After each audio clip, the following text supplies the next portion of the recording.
I wanted to come today and do a truncated version of a much longer talk that I give on this topic, and say to you that um, cocktail parties are very interesting to me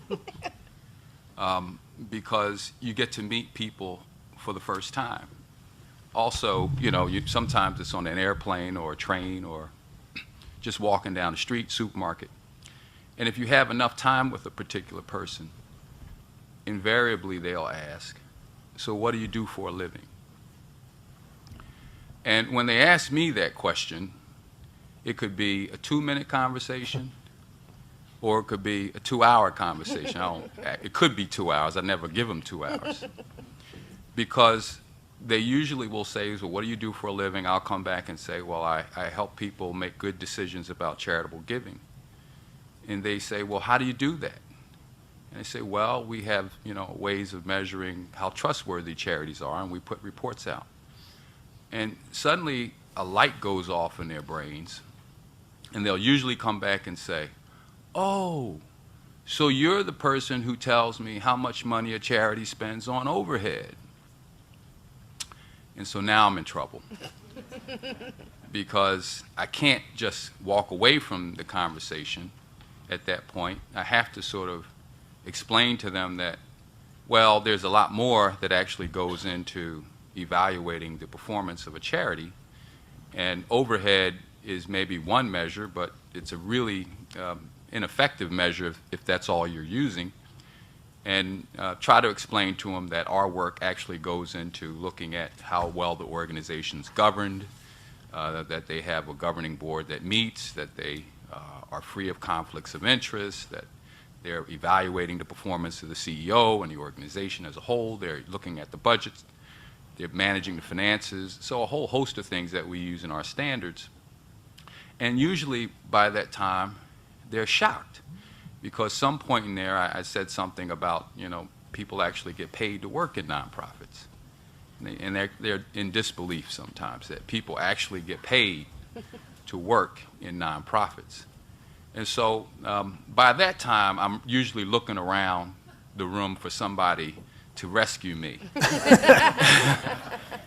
so that I don't have to, continue to engage that individual.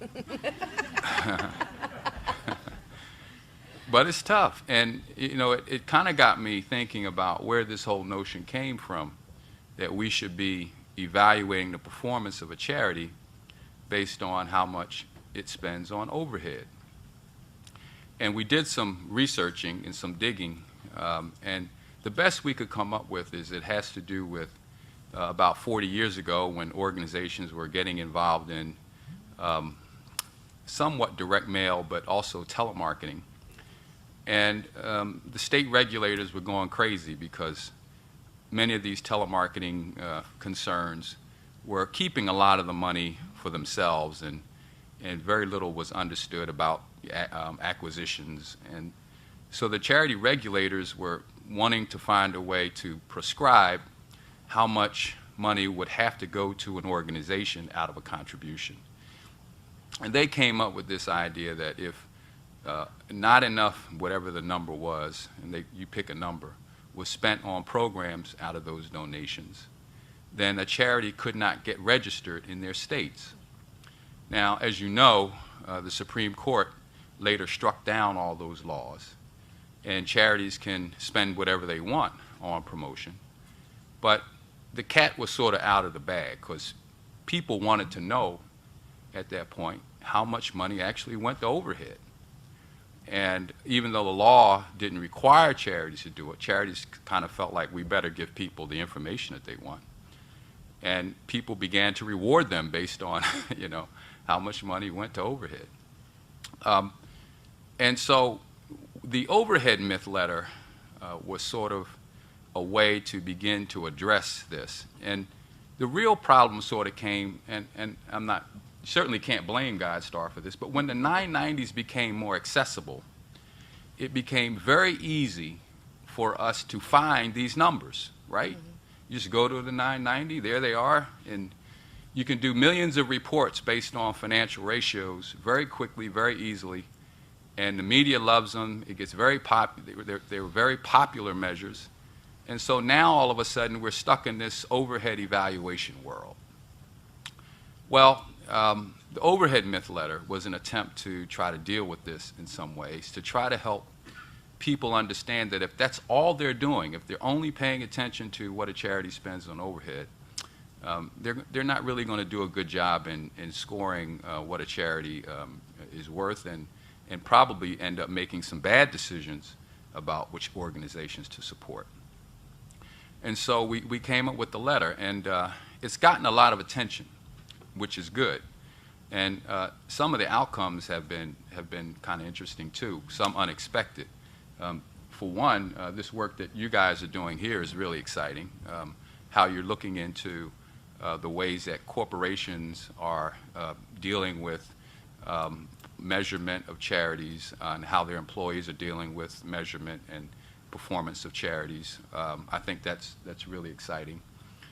We also saw, unexpectedly, that many organizations did not know how to account for their overhead. And they did not know how to account for their costs. And in some cases were categorizing things as overhead that really should be considered program, surprisingly. By the way, overhead isn't just administration and fundraising. Overhead can also be program. Overhead is just a cost that gets spread to a lot of different areas. And so we had to help retrain people that if it's overhead, it doesn't mean it's admin or fundraising. So that was one good thing. The second thing we saw is that we are beginning to look at this whole question of how much donors pay attention to, bigger donors pay attention to these overhead cost ratios. And charities are actually pushing back to some of their corporate donors and some of their foundation donors, claiming that they're not being fair to them when they give them a grant that only covers a portion of the cost and does not cover the full cost of the program, including some of the admin and fundraising that an organization has to have in order to be effective. And it's not only gone to foundations, but it's actually beginning to there's a movement afoot to go to many states. Lots of charities are getting funded extensively by state governments and federal governments, and they're trying to get these organizations, these governments, to pay closer attention to the costs associated with the programs that they're funding. And thirdly is the whole question of impact and effectiveness. We've seen that the overhead myth letter has created a whole different dialogue around impact and effectiveness, which is great. And it's caused us to, I think, be a little more nuanced in our use of effectiveness and impact as a tool to move donors from poor performing organizations to better performing organizations. We're beginning to see evidence that in some cases donors pay less attention to impact information. And in fact, sometimes giving too much information to donors can hurt fundraising, which is really sad, but seemingly true if you look at some of the evidence right now.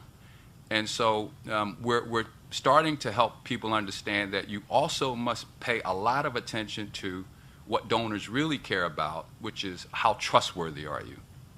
And so impact is important because you have to know as an organization whether you're achieving anything. I don't know how you manage your organizations if you're not tracking your impact, if you're not tracking how effective you are in meeting your mission. You have to know that. But unfortunately, many donors may not necessarily want to know the details of that. What they really want to know is how effective you are. So we're going to have to, not effective, how trustworthy you are. And so we're really going to have to follow this data and this evidence on the impact of impact information versus the impact of trustworthiness information. It's really fascinating. But in any event, I think that there are ways for you to demonstrate to your donors both. We like to believe that the work we do on trustworthiness around our standards for accountability really help you get the word out about how trustworthy you are. And opportunities like we have with Charting Impact will give you an opportunity to really show how impactful you are to your donors if that's the information that they're looking for as well.